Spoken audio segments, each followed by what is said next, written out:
Bango.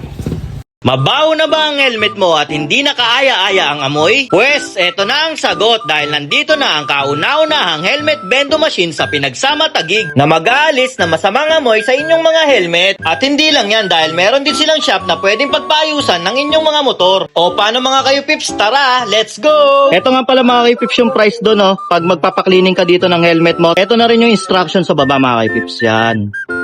Eto mga kayo pips, papalinis natin yung ating mabahong helmet. Medyo mayamoy na, matagal natin ginagamit, di naman natin nalilinis. Talagay mo lang siya dito sa center. Tapos close mo yung window niya. Tapos magulog ka ng 15 pesos. Yan. Tapos i-start ko na po lang. I-start na siya. Pag na-start mo na siya, antayin mo lang ulit na mag 30 seconds tapos magulog ka ng another 10.